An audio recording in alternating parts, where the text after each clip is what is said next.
fear and pleasure. Oh, thanks for joining us again this week. It's the Radio Stuff Podcast, episode 21. I'm Larry Gifford, programmer, consultant, and talent coach. You can check me out at larrygifford.com. Is it ever okay to hang up on a guest?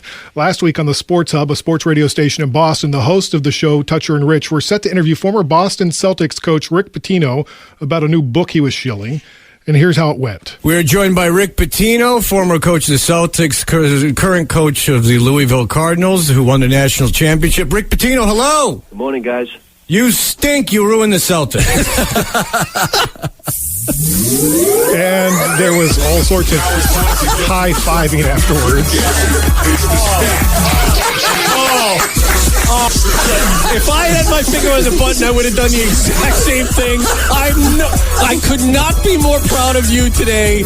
I'm so happy right now. Oh, man. I'm so happy. That's better than any question I could have asked him, any yelling I could have done. Fred Toucher, I bow to you this morning. That's friggin' fantastic. Well, we're not going to get anyone from Premier anymore. No, I think it was worth it. At least from my point of view, it was. Sometimes it's where I had these questions. That was awesome. Like, why did you get rid of Red Auerbach? Why did you strip him of the title of president? But you know, why didn't you have a farewell press conference? Why did you sign Travis Knight to a 7-year contract? But you know what? Why did you trade Chauncey Billups in his rookie year after drafting him 3rd overall? Wow, that was funny. That was great. Friggin' amazing. Fred, I could not be more proud of you this morning. That is fantastic. Now, these guys aren't the first hosts to hang up on a guest, but maybe hang up on a guest before they get a question out.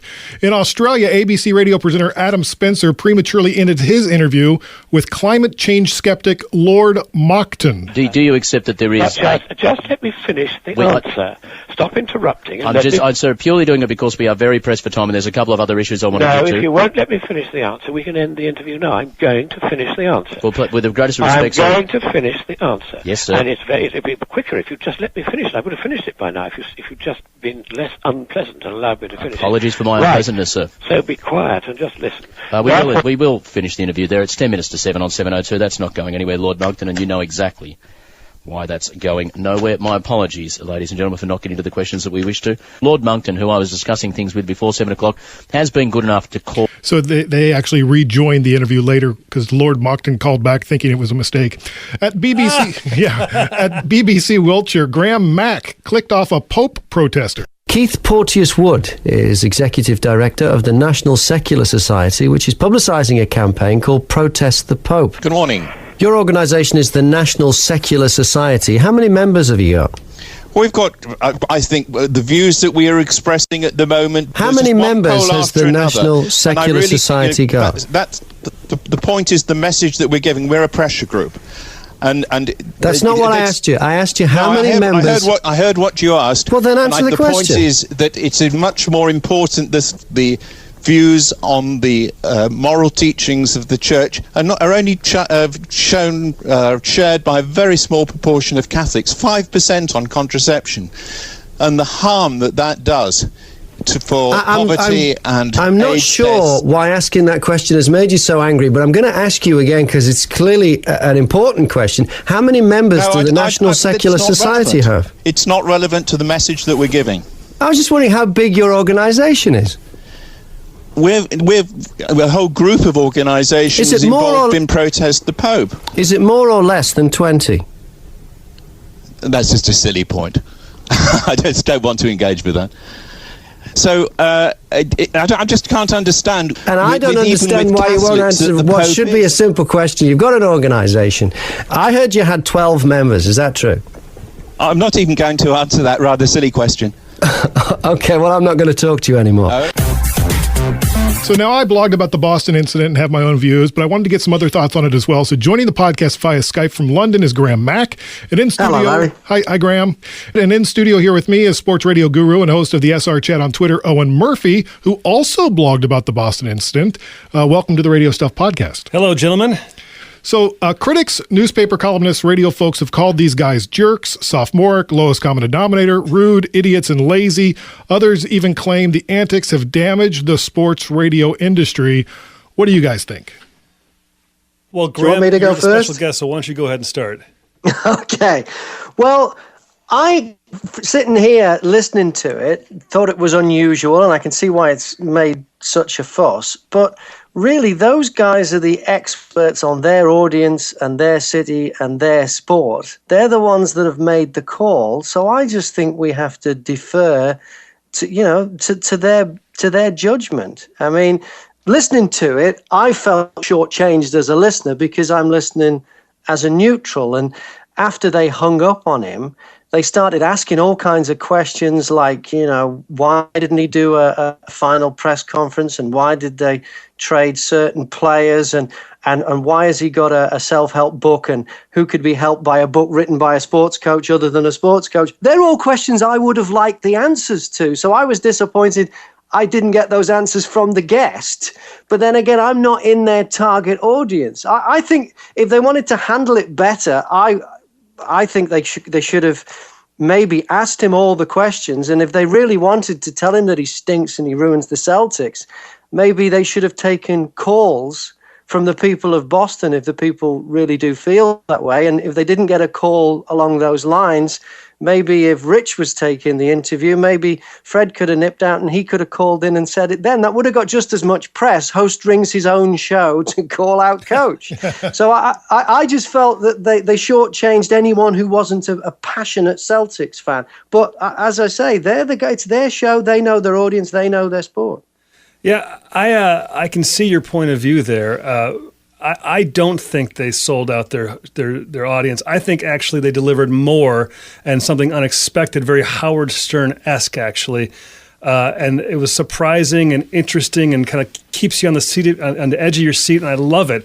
And I think actually them talking more about what they wanted to ask was more interesting than having to wade through what I am almost 100% certain would have been just boring, long-winded, or maybe even short answers that went nowhere.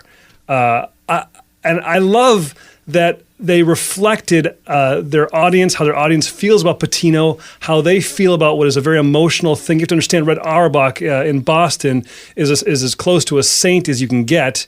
As the longtime coach, then general manager, then president of the Celtics, and to have an upstart like Rick Pitino come in and get rid of him unceremoniously was obviously very emotional. I am absolutely against the grain here. I'm sorry to be a little long here, but if sports talk radio is supposed to be like a sports bar, and that's what we often hear, and that's what program directors will tell their talent, and that's what people often say, GMs, etc. This is absolutely what would happen in a sports bar. You don't like someone, you've had a few pops, you tell them what you think, and I love it, actually. Well, I laughed at it. I mean, I admit I laughed at it. I don't think it's good practice. I don't think this is something that you can do repeatedly. Yeah. It will grow old quickly, and I don't think it's something that other people should emulate. But I think I don't think you should have a blanket rule, though, that you should never cut an interview short, because there are lots of reasons why you should cut an interview short, especially if they're boring. That's what worried me about your blog, Larry, is you said, don't do this. And whereas I agree with you, you shouldn't insult your guests. I think there are times when you have to cut an interview short for the sake of the listener. Owen, would you ever do it? I would absolutely cut someone off. Look, I have a whole theory. I don't believe in any rules in radio. I think you should certainly be polite to people as much as possible. In this case, I probably wouldn't have done it, but I'll say this. I admire that they did it, that they had the guts to do it. It wasn't premeditated. They went by emotion, and I could almost make the argument it was the right thing to do. It was great for the audience. Now, Graham, you've hung up on people, but you were polite along the way. Yeah, and usually, oftentimes we've done exactly what that Australian presenter did and gone, I'm sorry, we're out of time, which is exactly the same thing, even if they're in the studio. If they refuse to answer the question, or they're just not playing the game, or they're trying to somehow con the audience. I remember having a lady on once. It was a campaign to have a minimum price for alcohol, and she said that it would reduce all the problems associated with alcohol. And I said, well, how do you know? And she said, well, studies have shown. And I said, what studies? Oh, well, there are lots of studies. And she was almost kind of laughing at me as if to say, and I said, well, why don't you ring me back at this time tomorrow with the studies and we'll carry on this interview? And then that was the end of it. And of course, she never called back. So there are times when, to be fair to the audience, you have to You don't want them to be BS'd, do you? No. And this was a hot topic on the SR chat this last Tuesday night. What'd they say? Well, there was actually, I think most people thought it was a bad deal. One program director was saying that he felt it really made the sports talk radio industry look bad, and it would be difficult for those in our industry to then procure interviews with the likes of Rick Pitino. I have respectfully disagree with that point of view. Guys like Rick Pitino are selling books. They have to sell books. Radio is there for them to shill their wares, as it were. No one is going to be hurt because of this, except for maybe Toucher. Is it Toucher and Rich? Toucher and Rich. And candidly, I would say they will be barely hurt by this. And probably, I would imagine their ratings have gone up, not significantly, but a decent amount. And I would also argue that they'll probably get a little boost in revenue, as a matter of fact. It's probably good for them, actually. When you're hosting a show, be passionate, be spontaneous, be unpredictable, be unique and compelling, and create moments on your show that surprise your fans and resonate with them. Boy, I'll tell you, I can't argue with that in one iota, and I completely agree. I agree. I do think in this case, though, if someone listening wasn't, there must be sports fans who are sports fans, but maybe not Celtics fans who were listening, that would have liked the answers to some of those questions. Maybe they were on the fence about this coach. I just think the listener got shortchanged by having the opportunity to get the answers to questions they had about this bloke, and the guy still could have stunted a hang-up in the interview and got the same kind of response. That is a well-thought-out, intelligent, interesting, nuanced answer to Larry's question, and it makes me want to hang up on you, actually. Well, I think the danger you have here is that it could be very appealing to your core audience, but sort of the casual fans could be turned off on it, and I think that's what Graham's trying to say. Yeah, because this is broadcasting, not narrowcasting. Right. If this was the Boston Celtics station, well, obviously it wouldn't have happened because of a respect thing. But if this was a radio station that was just for Boston Celtics fans, yes, but it's a sports station. It's for sports fans. Graham, Mack, where can people follow you? You can check me out at Mack Media, M-A-C-K, mackmedia.co.uk. And Owen Murphy, where can people follow you? Just Google my name and sports radio guru or sports radio coach. You'll find me. I'm, on the air, as the great Venus Flytrap once said, on the air, I am the air. I don't know what that means. Thanks, fellas. Now I'm hanging up on both of you. This is the Radio Stuff Podcast, episode 44, a weekly show about radio for radio. I'm Larry Gifford, programmer, consultant, and talent coach at LarryGifford.com. I'm Deb Slater, personality and producer, DebSlater.com. There's also a great chat on the Radio Today podcast with our friends Trevor Dan and Graham Mack. They've both been guests here of the Radio Stuff. Graham is the program director and breakfast show host at 106 FM in Hertfordshire. Hertfordshire, thank you, which just switched formats from our beloved Jack FM to Bob FM. From Jack to Bob, why was that? Well, the owners, which is Shadow Radio Holdings, decided that they wanted to go onto DAB. It was a great way to grow really quickly. We're going on to DAB, and there was a dispute, and the dispute was over whether we would have the exclusive rights to the name Jack. It's difficult to say the word Jack because we've stopped ourselves saying it, and there's a fine of £1 if you say it in the building. I can see one. Here's a pound coin on the studio table in front of me. So it seems a bit it's a bit strange saying it anyway, there was a dispute over the exclusivity because you pay a license and you get the exclusive rights to the name. In our case, in Hertfordshire, on FM. But DAB is a whole different deal. It's a bigger area, isn't it? Much bigger. We're now in Herts, Beds, Bucks, Northamptonshire. And by the end of the year, you'll be able to drive all the way from Milton Keynes to Heathrow and get us if you've got DAB in the car. So we decided that the easiest thing to do was... Well, we asked the listeners first. We told them there was a problem. Their suggestion was, well, why don't you just change the name? If it's just a word. Let's hear that clip from your opening morning when you talk about this. Over the past few weeks, hundreds of names have been suggested. Like Jill and Pulse, Phoenix and Gift, Bob FM, Community, Pump House Radio, OMG FM, Stag, Austin's, Alan, Steve, Park Radio, Buzz, Saffron and Sherbet, and Ernie and Radio Gaga, Hedgehog FM, Shire and Bacon, Punch, Good, Tracks and Revolution, Charlie, Amber, Rabbit and Kickstart FM, Rebecca, Sky, Immortal, Music and Sax, Sexy FM, We want to be free. Do what we want to do. Freedom, Smart, Duke, Smile, Jolene, Forge, Tilly, Easy, and Smack. I can tell you now that a new name for this radio station has been selected. There are some good names there, you know, Graham. And some folks might say that Bob isn't the best of them. Why did you settle anyway on Bob, which is a name that's used in other places around the world, isn't it? We thought it was a good name. We thought it was a friendly name. We can't think of a bad Bob. All the Bobs that we've heard of are nice Bobs or friendly Bobs.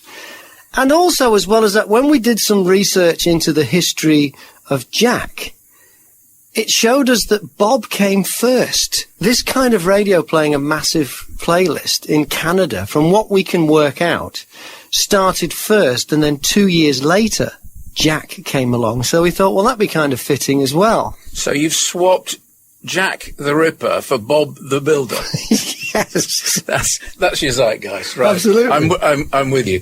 So Jack famously is playing what they want. Yes. What are you doing? You'll hear all sorts of stuff. You'll hear all sorts of stuff. That's a bit similar though, isn't it? Well, there's no duplication of any of the words. Fine. And it's telling you what you'll hear rather than what we're playing, which I think is more important. That's interesting. Yeah. I love that little last phrase there. Yeah, isn't that nice? Wow. Radio stuff, you'll hear all sorts of stuff. We should have come up with that first. We should have.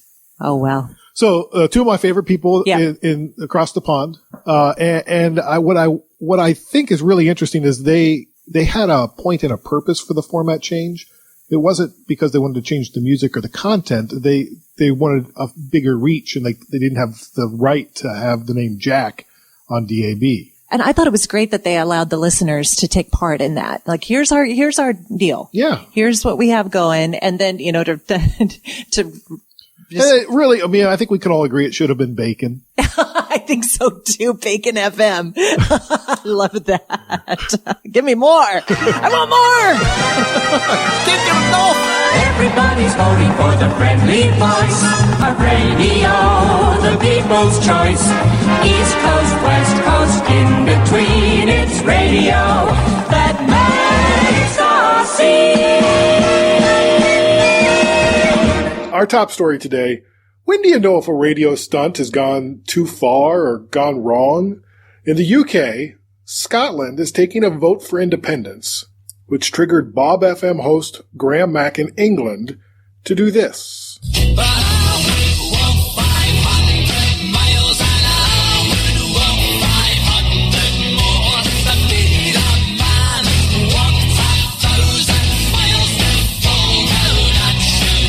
Hang on.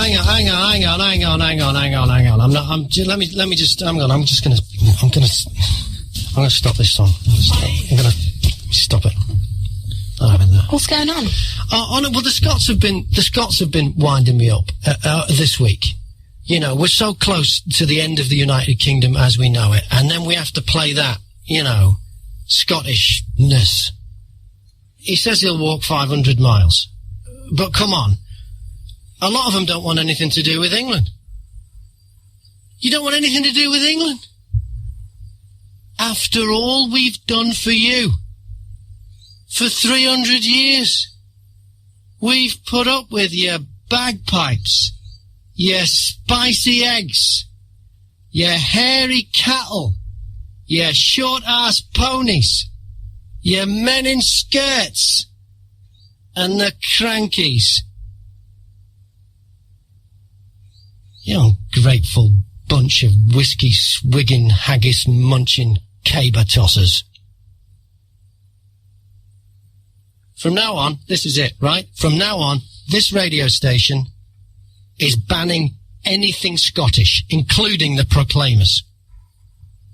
So all Scottish artists off the playlist. You can't just ban Scottish artists. I'm doing it now. I'm going to go through the playlist. Anything that's Scottish is coming off. We're going scot-free on Bob FM.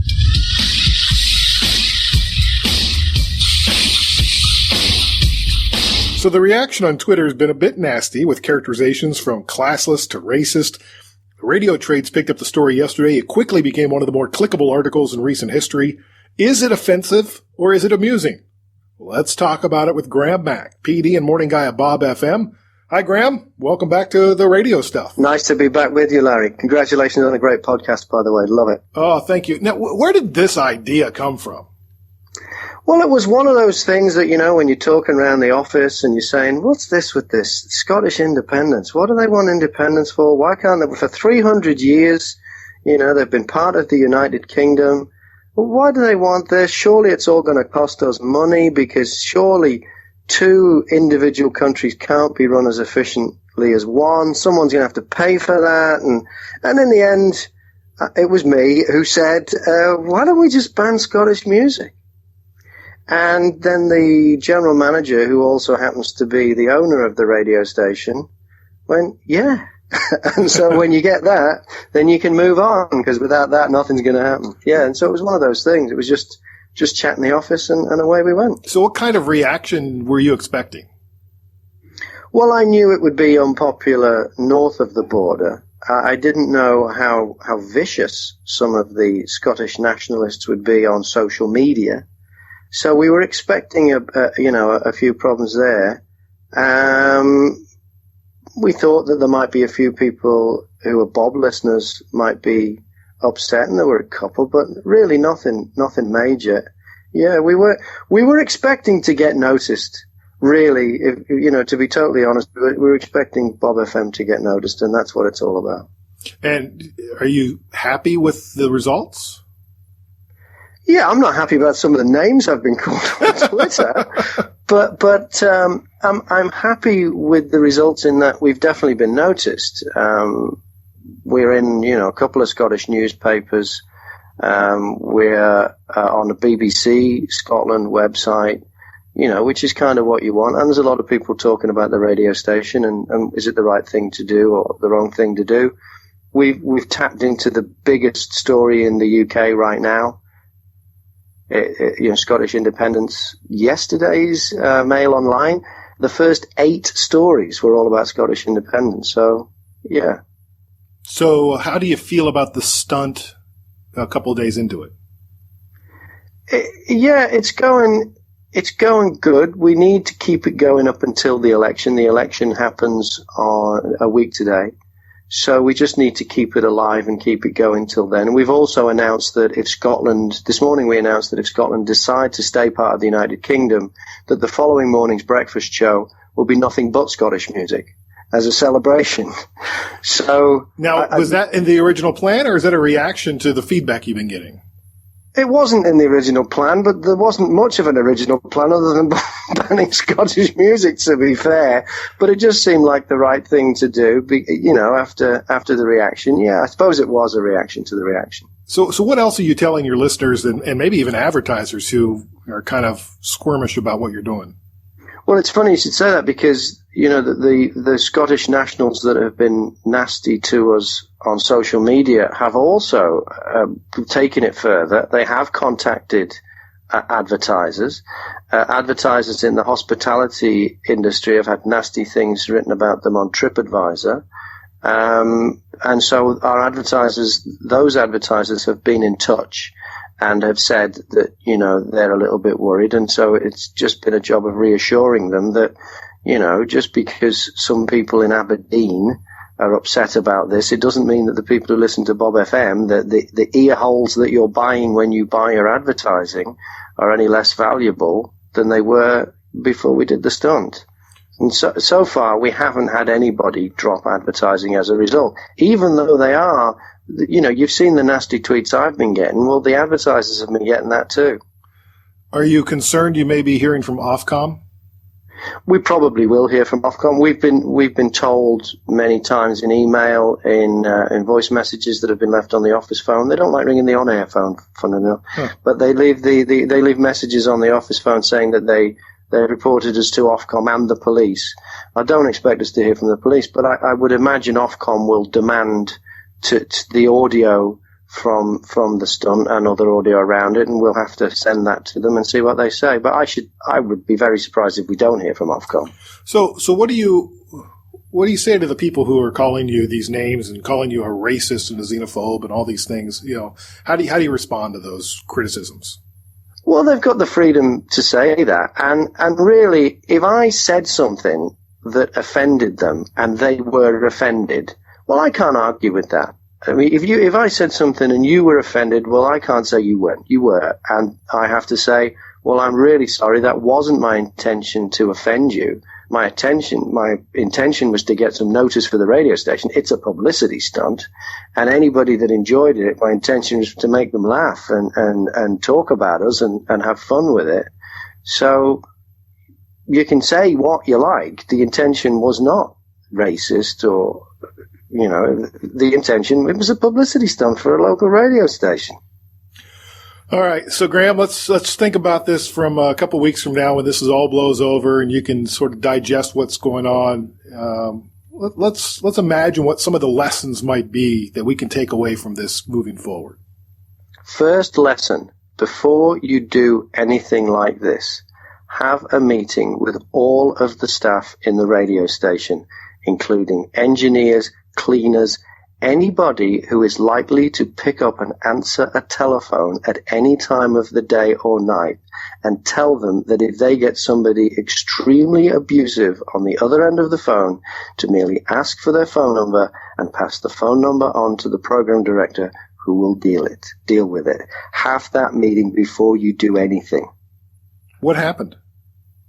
Oh, nothing major happened, but people get upset. If you get someone who's maybe, young, maybe female, feels vulnerable in a radio station, takes a call, and the person on the other end of the phone is as abusive as you've read on the tweets that have been sent to me personally, they get really upset and freaked out and don't know what to do and all the rest of it. You need to have that conversation. Just say, take the number, pass it on to the program controller. Great advice. Great advice.